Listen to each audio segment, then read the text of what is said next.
Bruno Tertrais, bonjour. Bonjour. Directeur adjoint de la Fondation pour la recherche stratégique et conseiller géopolitique à l'Institut Montaigne. Merci d'être mon invité ce matin au lendemain de ce Conseil européen consacré notamment à l'Ukraine et alors que l'on a appris cette nuit par la voix d'Emmanuel Macron que Volodymyr Zelensky sera à Paris jeudi pour s'assurer du nouveau du soutien des Européens, d'une partie des Européens. Bruno Tertrais, Emmanuel Macron appelle à une coalition de pays volontaires pour assurer la paix en Ukraine. C'est ce qui va se jouer dans les prochains jours. Très concrètement, la question de l'envoi de troupes à Kiev et aux alentours. Pas encore. On n'en est pas encore là. Ce dont il s'agit, c'est de préparer le moment où, s'il arrive, les Européens pourraient aller sur place pour garantir la paix. On n'y est pas du tout, mais il faut être prêt pour le moment où ça se ferait. Moi, je ne crois pas du tout qu'on aura un accord de cessez-le-feu durable. On peut avoir un cessez-le-feu partiel, mais un cessez-le-feu durable dans les semaines qui viennent. Mais toutes ces choses-là, l'envoi de forces, que ce soit à l'ouest du territoire ukrainien, à l'est, c'est pas encore très clair. Ça se prépare très longtemps à l'avance. Donc c'est normal que les Européens se préparent pour cet éventuel accord de paix, mais qui n'est pas encore là. Et c'est pour ça que vous êtes prudent ce matin, Bruno Tertrais, et que vous dites si cela arrive. Coalition des volontaires, concrètement, qu'est-ce que cela veut dire? C'est-à-dire qu'il n'y aura pas 27 pays autour de la table. C'est qui les volontaires?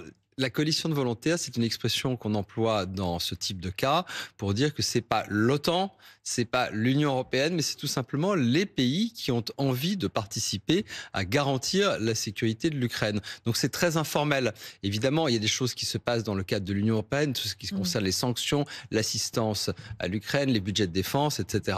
Mais là, c'est tout simplement les pays intéressés. Il y a un leadership, très clairement, franco-britannique. C'est pas extraordinaire, c'est souvent comme ça. La France et la Grande-Bretagne sont les deux grands pays européens qui ont la capacité et la volonté d'agir militairement loin de leurs frontières. Keir Starmer et Emmanuel Macron s'entendent bien, donc c'est normal que ce soit un leadership franco-britannique. Mais les Britanniques et les Français n'ont pas envie d'y aller tout seuls. Il faut qu'il y ait d'autres États. Il y a ceux qui sont intéressés, moins intéressés, ceux qui disent merci mais sans nous. Voilà, mais ça se fait sans drame pour l'instant, c'est-à-dire c'est uniquement les pays volontaires qui amèneront des forces s'il y a un accord de paix. Et on verra jeudi combien de ces pays volontaires sont là. Je me souviens du mot d'Emmanuel Macron qui avait mis en garde contre la vassalisation heureuse. Donc j'imagine que ceux qui seront là seront ceux qui partagent ce type de propos ou qui partagent ce constat posé par Emmanuel Macron. Quoi qu'il en soit, on a à peu près la certitude, Bruno Tertrais, que cette coalition des volontaires, ce n'est pas l'intégralité de l'Union européenne. Quand on regarde notamment ce qui s'est passé hier au Conseil européen, l'Europe semble assez désunie. D'accord sur le principe de soutien à l'Ukraine, mais désunie sur ses modalités. Mais écoutez, c'est quand même pas extraordinaire. Je ne sais pas s'il faut parler de manque d'unité quand il faut envoyer des troupes quelque part. C'est normal que le Portugal ou l'Espagne, par exemple, disent écoutez, nous, pas forcément. L'Irlande, c'est un pays neutre. Pardon, pourquoi c'est normal, Bruno Tertrais? Mais ça n'est pas extraordinaire que tous les 27 pays de l'Union européenne ne partagent pas exactement la même culture dans le domaine de la défense. La géographie, l'histoire, la politique, les priorités budgétaires, tout ceci explique que à 27, on ne peut pas être totalement unis sur toutes les questions de défense à ce moment. Dites-vous? Non, c'est pas grave. L'essentiel, c'est qu'on arrive à s'entendre, comme ça a été fait dans les jours et les semaines qui précèdent, sur la possibilité de dégager ensemble des budgets pour que l'Europe se réarme. Voilà. Après, le fait que tout le monde n'envoie pas les troupes en Ukraine, non, je ne vois pas pourquoi ça serait grave. Que l'Europe se réarme, Bruno Tertrais, je rappelle que vous êtes conseiller géopolitique à l'Institut Montaigne et directeur adjoint de la Fondation pour la recherche stratégique. C'est-à-dire que pour nos auditeurs, vous êtes l'un des experts de ces choses-là, de la guerre, de la paix, des discussions à plusieurs. Quand on parle d'achat d'armement commun, est-ce que ça compte que ce soit de l'armement européen? Je lisais ce matin que 2/3 des achats d'armement en Europe, ce sont des importations de pays en dehors de l'Union européenne. Oui, alors les 2/3, 60%, 70%, ça dépend comment on compte exactement en volume, en valeur, etc. Peu importe. Il y a les faits. Les faits, c'est que l'Europe est droguée depuis 1949 à l'armement américain. Pourquoi? Parce que c'est facile, c'est moderne. Les Américains font tout pour vendre en Europe et que nous, Européens, pas nous Français, mais nous Européens, on a cru acheter notre sécurité en achetant des matériels américain. Et on entend certains dire c'est aussi moins cher.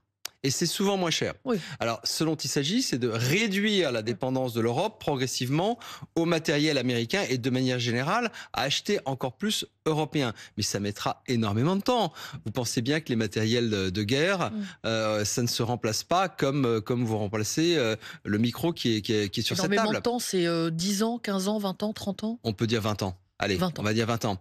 Et de même que le renforcement de la capacité de l'industrie européenne à fournir plus, vite et mieux aux pays qui sont demandeurs, là aussi, ça se fait pas tout seul. La défense, c'est des affaires compliquées, c'est des matériels lourds.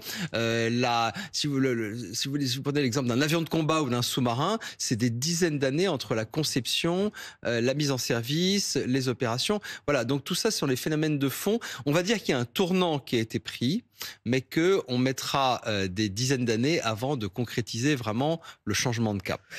En parallèle de ce Conseil européen, en parallèle du rendez-vous de jeudi, je rappelle donc Volodymyr Zelensky qui sera à Paris pour un sommet avec plusieurs pays sous l'égide de la France et de la Grande-Bretagne, il y a des discussions diplomatiques, celles-là, qui se déroulent assez éloignées des caméras, c'est l'usage à huis clos, en Arabie Saoudite, qui reprennent lundi avec des négociateurs ukrainiens et des négociateurs russes. À ce stade, les Ukrainiens acceptent une trêve de 30 jours, mais pas les Russes. Est-ce que c'est eux qui mènent la danse aujourd'hui? Alors, écoutez, aujourd'hui, la balle est dans le camp des Russes. Pourquoi ? Parce que Volodymyr Zelensky, il y a une dizaine de jours, a accepté le principe d'un cessez-le-feu total, terre, air, mer, sur 30 jours. Qui est-ce qui fait les difficultés ? C'est Vladimir Poutine. Pourquoi ? Donc, pourquoi il en fait alors je vais vous dire, c'est une posture de négociation ou tout simplement les termes ne lui conviennent pas parce que Vladimir Poutine ne veut pas la paix. C'est aussi simple que cela. Pour lui, la paix n'est concevable que si l'Ukraine est totalement neutralisée, démilitarisée et dénazifiée. Il faut le dire encore et encore. Il y a une raison supplémentaire, c'est que depuis 3 ans, la Russie est devenue une machine de guerre. La Russie d'aujourd'hui n'est plus celle d'il y a 3 ans. Celle d'il y a 3 ans n'était déjà plus celle d'il y a 10 ans. Je dis souvent avec d'autres que la Russie est en train de se transformer en une gigantesque Corée du Nord. Vladimir Poutine ne vit que par la guerre. Et aujourd'hui, il a créé un monstre quelque part qu'il contrôle encore, mais qu'il ne peut pas arrêter comme cela. Donc, à mon sens, il n'est pas possible aujourd'hui pour Vladimir Poutine d'envisager une paix stable et satisfaisante pour tout le monde avec l'Ukraine. La seule chose qui est concevable, c'est un cessez-le-feu temporaire. Et ce qui est intéressant, c'est que vous avez ce décalage entre les Européens qui se préparent. On se dit que 30 jours, c'est temporaire, Bruno Tertrais, pardon, par mais définition, pour ceux qui nous écoutent. Oui. Donc pourquoi est-ce que, y compris ce délai, ne lui convient pas ? Encore une fois, parce qu'il faut toujours donner une chance à la paix. Oui. Simplement, je ne pense pas qu'il y aura d'accord de paix dans les mois qui viennent. Mais il faut toujours donner une chance à la paix. C'est pour ça que d'un côté, vous avez les négociateurs en Arabie Saoudite et de l'autre, les Européens qui se préparent à mettre en œuvre un éventuel accord de paix après un cessez-le-feu durable. On n'y est pas du tout. Mais encore une fois, je pense que ça peut arranger à un moment la Russie de faire un accord de cessez-le-feu complet. Mais c'est pour mieux souffler, c'est pour mieux se réarmer. Ouais. Parce que l'on voit que, en parallèle des discussions, les frappes se poursuivent et on est d'ailleurs assez frappé d'entendre autant parler de la paix. Encore Emmanuel Macron hier à Bruxelles qui dit qu'il faut protéger la paix, protéger la paix, protéger la paix. En attendant, c'est la guerre qui se poursuit, la guerre qui fait des victimes. Ce qui est frappant surtout, il y a eu notamment ces dernières 24 heures énormément de frappes russes sur la ville d'Odessa et pas seulement sur les infrastructures énergétiques, mais vraiment, on a l'impression que la Russie donne tout ce qu'elle peut, si j'ose dire, avant qu'il y ait un éventuel cessez-le-feu.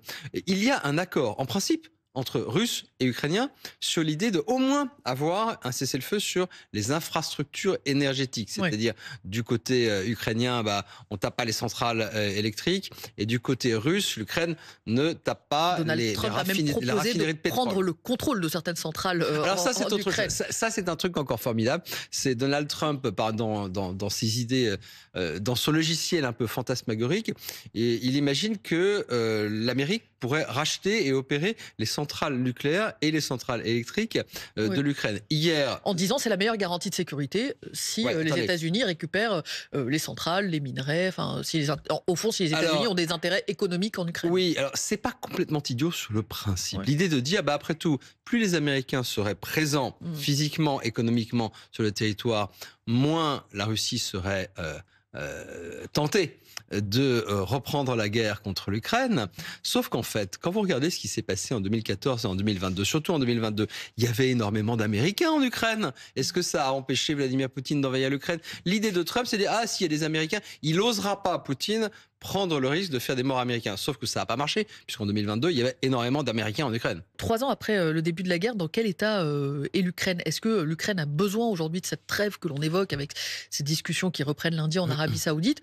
Ou est-ce qu'au fond, Vladimir Poutine en a davantage besoin que son adversaire ou son ennemi ukrainien? Pourquoi est-ce qu'on parle de trêve ou de cessez-le-feu aujourd'hui? C'est pas seulement parce que Donald Trump est arrivé et a la capacité, c'est vrai, de parler à la fois à Poutine et à Zelensky. Mais on en parle aussi parce qu'après 3 ans de guerre, les deux armées, les deux pays sont épuisés. Épuisés, pas seulement fatigués, mais épuisés. Je ne parle pas seulement du nombre de morts et de blessés, mais les économies des deux pays ont énormément souffert. Et quelque part, les deux ont besoin de souffler, si j'ose dire, quelles que soient leurs intentions futures. L'Ukraine ne demande que la paix, c'est-à-dire ne demande que les Russes partent et qu'ils puissent retrouver leur pays en intégralité et en paix. La Russie a moins besoin de la paix, comme je l'ai dit tout à l'heure, à mon sens. La Russie de Poutine ne peut pas faire la paix avec l'Ukraine. C'est aussi simple que cela. En revanche, du point de vue tactique, elle a besoin de souffler, de se reposer. Il y a notamment un problème de plus en plus important de matériel de défense. Les Russes, on va dire, ont toujours autant d'hommes à envoyer au front, mais ont de moins en moins de matériel pour que ces soldats soient équipés.